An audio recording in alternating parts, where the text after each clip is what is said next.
안녕하십니까. SNT에서 수학을 가르치고 있는 홍승혁입니다. 아유, 그 설명회가 길죠? 아유, 죄송합니다. 네, 일단은 처음 보시는 분들을 위해서 제 소개 드려야 될 것 같습니다. 저는 이제 제1회 대성 모의고사 공모전에서 대상을 수상했고요. 대성 콘텐츠 평가단으로 활동 중입니다. 대성 모의고사 공모전 같은 경우에는 이제 과목에 상관없이 모의고사를 공모 받아가지고 그 중에서 1등을 고르는 그런 공모전이었는데요. 수학 부분에서 대상을 탔고요. 여태까지 수학에서는 저만 대상을 수상하고 있습니다. 수학과를 졸업해서 이제 수학 쪽으로 아이들한테 좀 더 세세하게, 그 다음에 심화적인 부분도 깔끔하게 전달해 드릴 수 있다는 점 강조해 드리고 싶고요. 올해 같은 경우에는 이제 경기고, 중동고, 단서고 1등급반 예정입니다. 그래서 이제 우리 아이들이 경기고에 가거나 중동고에 가거나 단서로 간다라고 하면은 꼭 보내주시길 바라고요. 블랙라벨 검수위원도 연임하고 있고, 그 다음에 고쟁이와 수학의 바이올 같은 그런 교재들도 제가 검수를 마쳤습니다. 일단 고등학교 1학년에 올라오기 직전에 어머님들께서 제일 고려하셔야 될 부분들이 이제 로드맵인데요. 일단 1학년 때 이런 식으로 수학을 공부해 주시면 제일 좋을 것 같습니다. 일단 윈터 때에는 공수 1에 대해서 심화하고, 그 다음에 유형화라고 되어 있죠. 유형화 같은 경우에는 기출 정도를 푸신다라고 보시면 될 것 같아요. 우리 학교 기출에서, 내가 갈 학교 기출에서 이런 것들이 중요하다라는 것도 챙겨가시면 좋을 것 같고요. 그 다음에 학기가 시작됐을 때는 부교재와 프린트를 중심적으로 하면서 학교에 어떤 문제가 나올 수 있는지 다 대처를 해보셔야 됩니다. 그 다음에 썸머 때 같은 경우에는 공수2 유형화, 이제 대수 기본 실력, 요거는 한 바퀴를 돌려달라라는 겁니다. 물론 요때 심화를 하면 제일 베스트긴 합니다. 실제로도 여름 때 심화 부분에 대한, 대수 심화에 대한 엄청난 그 요청 사항들이 되게 많았고 수요가 굉장히 많았습니다. 그 다음에 2학기가 시작됐을 때 마찬가지로 공수2 심화와 부교재 프린트 이런 것들을 대비하시면서 내신 등급을 따시면 될 것 같습니다. 네, 사진 찍게 이렇게 시간 드릴 거고요. 양이 많다 보니까 조금 빨리 진행을 해야 될 것 같습니다. 고등학교 2학년 때는 이제 조금 얘기가 좀 심각해지는데요. 왜 심각해지냐라고 하면은 일단 과목들부터 볼게요. 대수, 미적분, 그 다음 맨 밑에는 확률과 통계와 기하입니다. 그런데 학교의 커리큘럼상 2학년 때 확률과 통계와 기하를 동시에 할 수도 있습니다. 그런 경우에는 우리 아이가 수학만 2학년 때 4과목을 해야 되고요. 문제가 뭐냐면 대수, 미적분, 확률과 통계는 어떤 과목이죠? 수능에도 적용이 되는 과목들입니다. 수능 필수 과목들이에요. 그러다 보니 요때만 공부하고 끝, 이게 아니라 계속 공부를 해야 되는 과목들이고요. 요때 공부를 안 하면 잠깐 뒤로 넘기겠습니다. 고3 때 요 1학기 때 해야 되는 내신들 하고, 여기 2학기 중간이라고 나왔지만 요때 내신을 한번 보고서 수능을 보시는 건 알죠? 그러다 보니 2학기 때까지도 내신에 휘말려야 되는 상황에서 2학년 때 이런 식으로 4과목을 확실하게 챙기지 못한다면 문제가 좀 많이 크게 발생하겠죠. 우리 아이의 내신 등급이 내려갈 수도 있다는 거 좀 강조해드리고 싶고요. 그러다 보니 다시 1학년 때로 넘어와서 요때 공수1 심화, 공수2 심화를 제대로 안 해놓는다면 2학년 과정을 정확하게 소화해낼 수가 없습니다. 그래서 이제 2학년 때는 윈터 때 여러 가지들을 다 경험을 해보셔야 되고, 이제 학기가 시작됐을 때는 맞춰서 내신 대비를 진행하셔야 돼요. 네. 고3 때 올라가 보겠습니다. 고3 때는 대수 미적분 1하고 확통이 조금 결이 좀 다르긴 합니다. 비슷비슷하긴 한데, 확통 같은 경우에는 2학년 때 일단 기본 실력 한번 돌리고 윈터 때 심화를 돌리시는 걸 추천드리고요. 그런 다음에 기출 분석을 해야 되고, 대수하고 미적분 1 같은 경우에는 그 전에서 계속 반복을 하다가 기출 분석을 윈터 때 2학년 2학기 기말고사 끝난 후에 바로 시작하셔야 돼요. 그리고 나서 이제 1학기 중간 기말 때 심화 부분, 요 수능 특강 수능 완성은 연계 교재인 거 다들 아시죠? 고3 올라가서 이제 EBS에서 이런 식으로 수능 낼 수도 있다, 여기서 연기를 좀 하겠다라는 그런 연계율을 보여주는 그 연계 교재들입니다. 그래서 이런 것들도 물론 풀어봐야 되고요. 그 다음에 썸머 때는 실전 모의고사와 약점 정복, 자기가 부족한 게 뭔지, 심화 문제를 풀 때 이런 부분들이 모자랐다라는 것들 중점적으로 약점 보완해야 됩니다. 그 다음에 수능으로 가게 되는 거죠. 학교별 수학 분석 들어가겠습니다. 저는 이제 오늘 분석해드릴 학교는 경기, 중동, 중산, 되게 많죠. 죄송합니다. 맡은 학교가 많아가지고 일단 공수 1에 대한 기출 경향을 좀 분석을 해봐야 될 것 같아요. 지금 보여드리는 것 같은 경우에는 이제 수학비서라는 사이트에서 이제 통계를 낸 건데요. 2024년에 어려운 문제들이 얼마나 나왔는지, 2025년에 얼마나 나왔는지 이런 것들을 비교해주는 인덱스라고 보시면 됩니다. 2024년에 요 왼쪽 두 개 라인은 5, 6단계의 난이도, 그러니까 정확하게 말하면 중상 난이도라고 보시면 되고요. 그 오른쪽에 있는 두 가지씩은 이제 최상 난이도라고 보시면 됩니다. 2차 함수 같은 경우에는 1학기 중간고사의 핵심이 되는 단원인데요. 일단은 5, 6난이도에 해당하는 내용들이 좀 더 늘어나는 경향이 보여지고 있어요. 근데 밑에 거 같은 경우에는 단원이 5, 6난이도에 해당하는 거, 중상난이도 문제가 수가 줄었는데요. 그런데 뭐는 늘었죠? 최상난이도 문제가 늘었어요. 이런 식으로 쉽게 내지 않고 조금씩 계속 어렵게 내려는 경향성을 보이고 있습니다. 그래서 이런 것들도 대비를 하셔야 되고요. 요거에 대해서는 타임어택 부분이 받쳐주지 않는다면 내신 등급을 따는 데 되게 어려움을 많이 겪을 것으로 예상이 됩니다. 그래서 1학년 1학기 때 중간고사에 아이들이 많이 낙심을 하게 돼요. 작년에도 그렇고 올해도 그렇고.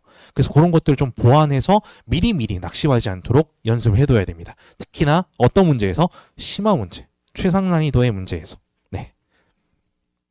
그리고 요 근처 학교들이 어떤 거를 또 일으키고 있냐? 구성 변화를 일으키고 있습니다. 예를 들어서 경기고를 예를 들어드리면 2025년 1학기 중간 때는 객관식 18문항의 서술형 3문항이었어요. 근데 문제점이 2학기 중간 때 그 구성을 다 깨버립니다.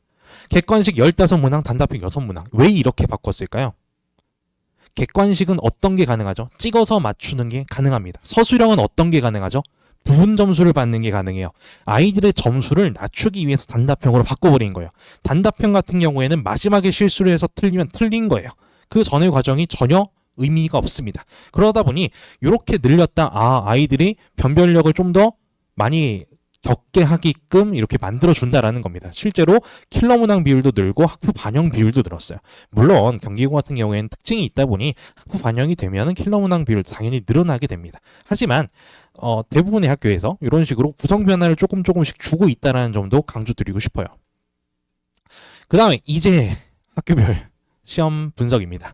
경기고 같은 경우에는 난이도 엄청나게 어렵다라고 얘기를 드리고 싶고요. 최근 거를 기준으로 해서 비교를 드리고 있습니다. 일반고, 남고, 요 근처에 있는 일반고, 남고들은 객관식 플러스 단답형에서 22문항이에요. 그런데 이제 여기도 비슷비슷하지 않나요? 이렇게 얘기를 하실 수 있지만 킬러 문항의 비율이 많이 다릅니다.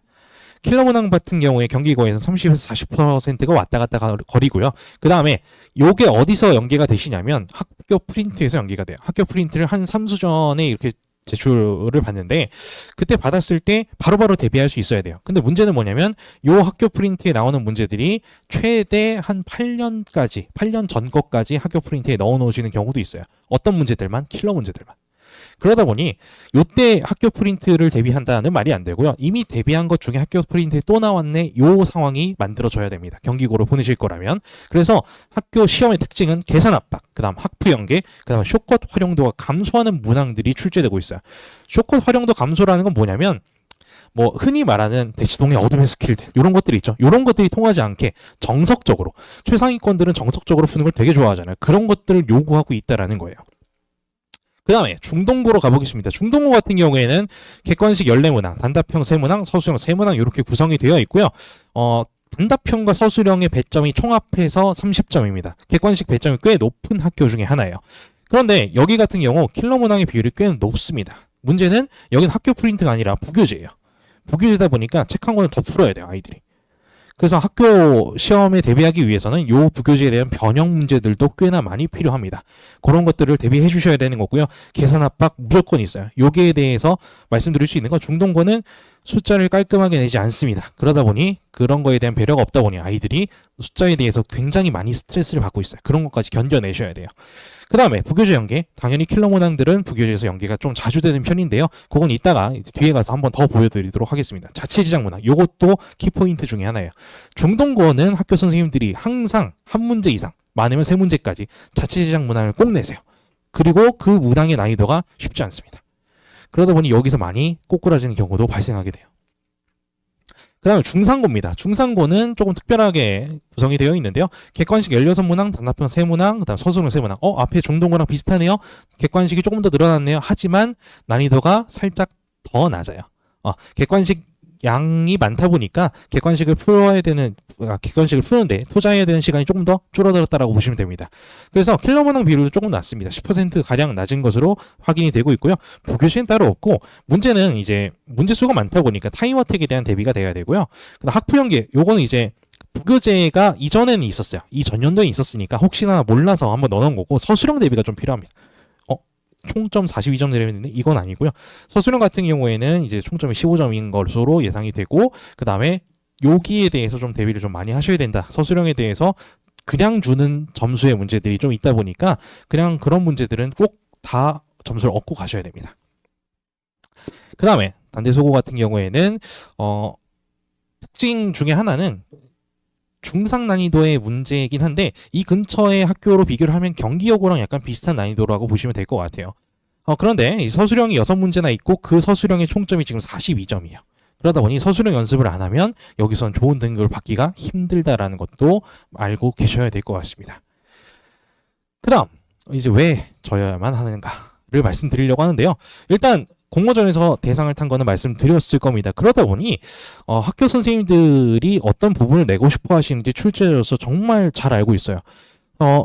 흔하게 말하는 학교 선생님들의 뇌에 들어갔다 나왔다, 이런 것도 이제 감히 말씀드릴 수 있을 것 같고요. 학교 선생님들이 정말 자주 내는 유형들, 이런 것들까지 분석을 완료했습니다.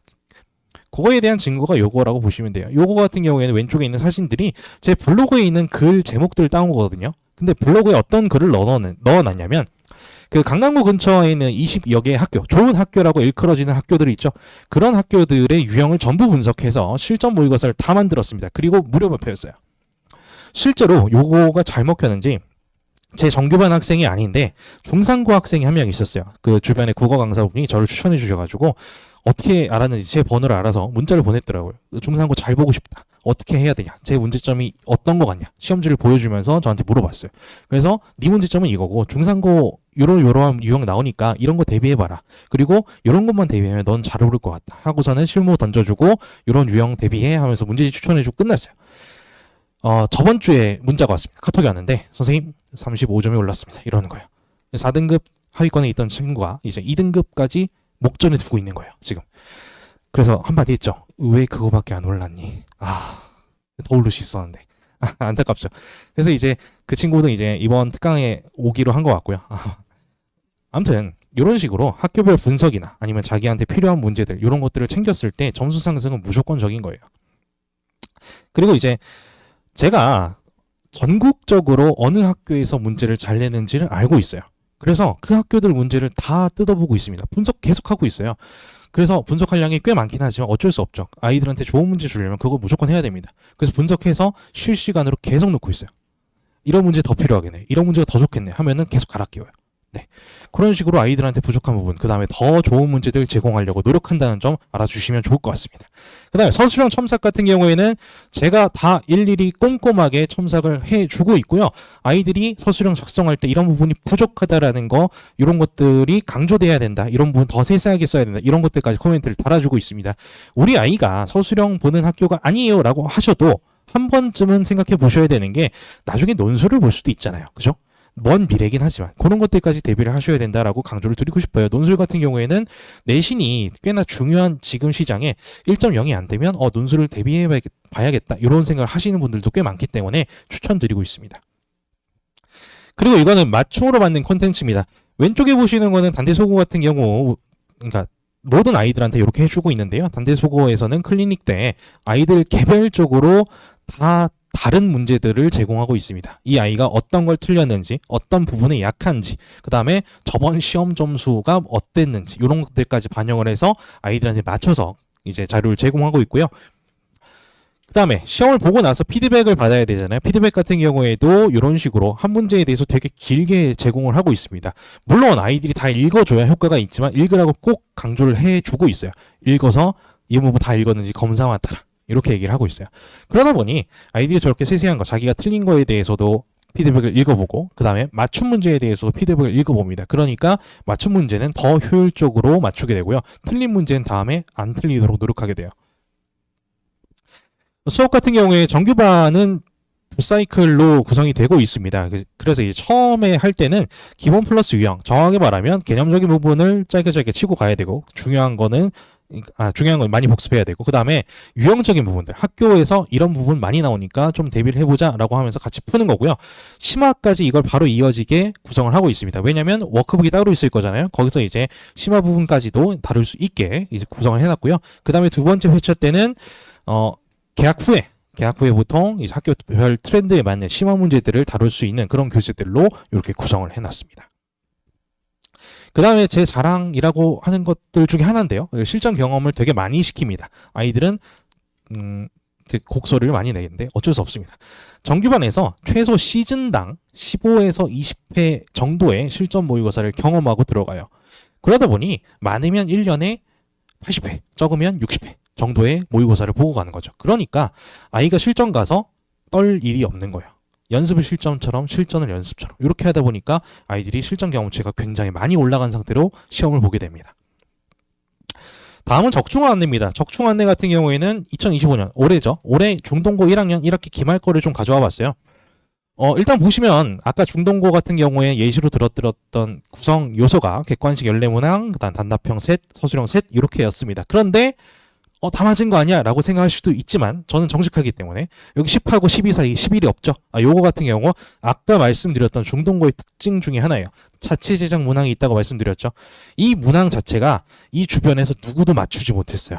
이건 적중이 불가능해요. 학교쌤들이 그냥 대놓고 이거는 학원 저격할 거야 라고 해서 정말 치밀하고 고난도로 만들어놨어요. 그거를 11번에다가 배치를 해놓으니까 아이들이 다 같이 못 봐요. 하지만 적중을 한다면 그게 좀 다른 얘기가 되겠죠. 11번 빼고 나머지를 맞출 수만 있다면 아이들이 등급이 좀 상승하겠다라는 생각으로 이제 이어지실 것 같습니다.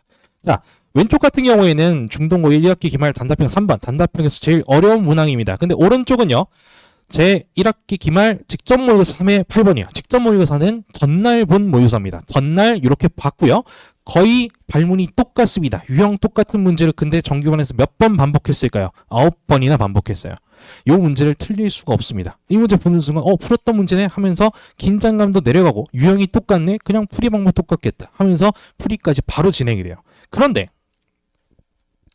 이게 더 충격적입니다. 서술형 마지막 문제 중동고 건데요. 오른쪽 같은 경우에는 직접 모의고사 3회 맨 마지막에 풀었던 모의고사 13번이 조금 더 어려운 걸로 저는 변형을 해서 구성을 해봤어요. 그러다 보니 이 문제가 어렵다는 것도 알고 부교재에 있었다는 것도 알고 그 다음에 선생님이 이 문제를 참 잘 내실 것 같다라는 것도 예측을 해서 정규반한테 꽤 많이 돌렸거든요. 몇 번이나? 15번이나. 저희 반 애들은 이게 6점짜리 문제인데 제일 많이 깎인 학생이 1점 깎였어요. 네. 그러다 보니 결과가 이렇게 나올 수밖에 없죠. 전교 1등이 참 많죠. 자랑스럽습니다. 물론 저 친구들도 자랑스럽지만 저는 그 밑에 있는 친구들을 더 칭찬해주고 싶어요. 39점 상승, 39점 상승, 35점 상승 이런 친구들이 비일비재하다라는 거. 심지어 저 39점 상승인 친구는요. 61점이었다가 100점 된 친구예요. 네, 3등급 끄트머리에 있다가 갑자기 전교 1등이 돼버린 거예요. 언제? 한 학기 만에. 한 학기가 아니라 한 시즌 만에. 중간고사 때 61점인데 기말고사 때 100점 맞았대요. 그래서 전화 왔어요. 진짜 맞아요? 그러니까 자기가 채점해놓고 저한테 확인을 받아요. 맞겠지. 100점이겠지. 서술형 깎일 거 없잖니? 했더니 그렇대. 서술형은 선생님한테 배웠으니까 깎일 게 없겠대. 야, 너무 감동이었어요. 어쨌든 실제로 이제 100점 맞은 것으로 보이고요. 서술형 깎인 게 없는 것으로 확인되고 있습니다. 그래서 성적 상승이 저만 따라오시면 이렇게 아이들한테 엄청난 성적 상승을 안겨드릴 수 있다는 거. 그래서 프리경기고는 이런 식으로 구성이 되어 있습니다. 화요일, 토요일 이렇게 구성이 되어 있고요. 개강 같은 경우 1월 3일 날 개강하고 있습니다. 중동고는 목요일, 토요일 구성이고요. 1월 3일 날, 토요일 날 마찬가지로 개강합니다. 단소고 같은 경우에는 1월 4일 날, 일요일 날 개강이고요. 수요일, 일요일 이렇게 수업이 구성되어 있습니다. 근데 우리 아이가 어떤 학교를 갈지 모르겠지만 공수원 심화에 대해서 대비를 좀 하고 싶다라는 분들께 추천드리는 특강입니다. 공수원 심화반이고요. 공수원 킬러를 극복하기 위해서 이제 구성해 놓은 특강입니다. 월수금 아침부터 시작해서 오후에 끝나요. 이거 같은 경우에는 왜 이렇게 끝나냐? 9시 반에 시작해서 1시에 수업이 끝납니다. 그런 다음에 점심시간을 가지고 나서 아이들이 2시부터 2시 반까지 클리닉을 하면서 당일날 제공된 숙제 같은 것들을 다 하고 집에 갈 수 있게 이때만 공부하면은 공수원에 대해서 심화를 더 공부하지 않아도 되게 이렇게 수업 구성을 하고 있어요. 과제량은 좀 적지 않나요? 이렇게 예상하실 수도 있지만 플러스 알파가 있습니다. 그래서 이 알파가 10일지 20일지는 잘 모르는 거예요. 네, 상황에 따라 다른 겁니다. 그리고 이제 단원에 따라 심화적인 내용이 더 필요한 단원이 있고 아니면 안 필요한 단원도 있을 거예요. 그 강약 조절을 해야 되기 때문에 이렇게 최소한 20문항을 드리는데 플러스 알파가 있다라는 걸로 받아들이시면 될 것 같아요. 그 다음은 대수심화입니다. 대수심화, 그러니까 대수랑 미적분 원 같은 경우에도 예비 고1 친구들이 꽤 많이 듣더라고요. 그 와중에 대수를 한 바퀴 돌리신 분들, 그 다음에 한 바퀴 돌렸을 때 제대로 돌리신 분들은 심화도 추천드리고 있는데요. 심화 같은 경우에 좀 짧게 진행을 하고 있습니다. 9회만 진행을 하고 있고, 각 단원별로 굉장히 중요한 요소들만 따로따로 뽑아서 진행을 할 거예요. 이 심화 같은 경우에는 수능 문제도 실질적으로 이제 교재 구성을 해놨다 보니까 아이들이 수능도 좀 경험해보고 싶다라고 하면은 요 수업 꼭 추천드립니다. 그 다음은 이제 미적분 원 기본 실력입니다. 요거 같은 경우에는 대수까지는 했어요. 근데 미적분 원을 한번 돌리고 싶은데 고민되고 있어요. 그럼 이제 요거를 추천드리고 있어요. 기본 실력이고 횟수를 보시면 알겠지만 12회라는 굉장히 많은 횟수입니다. 특강치고는 많은 횟수죠. 그러다 보니 좀 세세하게 아이들을 좀 가르칠 수 있는 기회가 될 것 같아요. 요거 같은 경우에도 좀 일부러 더 많이 세심하게 나눠놨어요. 그래서 이제 우리 아이가 개념적인 부분, 그 다음에 유형적으로 필수적인 부분들까지 좀 잡고 들어가는 그런 특강으로 구성을 해봤습니다. 확률과 통계도 있는데, 되게 많죠. 죄송해요. 제가 이번 겨울에 아마 9개에서 10개 정도의 수업을 하고 있습니다. 몇 개인지도 헷갈려. 네. 고1, 2 합쳐가지고 그렇게 많이 하고 있는데, 그러다 보니 이렇게 수업이 좀 많습니다. 양해 부탁드리고요. 확통 같은 경우에는 강조드리는 바가 있어요. 확통은 난이도가 쉬운 과목이에요. 그러다 보니 기본 실력 한번 해놓으시면 2, 3학년 올라가서도 그냥 스무스하게 그냥 풀 수 있는 정도고, 이게 중요한 게 뭐냐면 1학년 때 1학년 1학기 기말 시즌에 경우의 수라는 단어를 하게 됩니다. 그거를 하고 요거를 보통 오시게 되는데, 요걸 먼저 하게 되면 경우의 수한 바퀴를 돌리고 이걸 먼저 하게 되면 경우의 수를 까먹을 일이 없어요. 왜냐하면 여기서 매번 다루는 게 그 단원 문제들이에요. 네, 그걸 좀 활용해서 다루는 거다 보니까 요걸 하시게 되면은 그 부분에 대한 복습도 철저하게 이루어질 수 있다라는 겁니다. 네, 예정된 1등급을 위해 저와 함께 가주시면 제일 좋을 것 같습니다. 이상 홍승이었습니다. 감사합니다.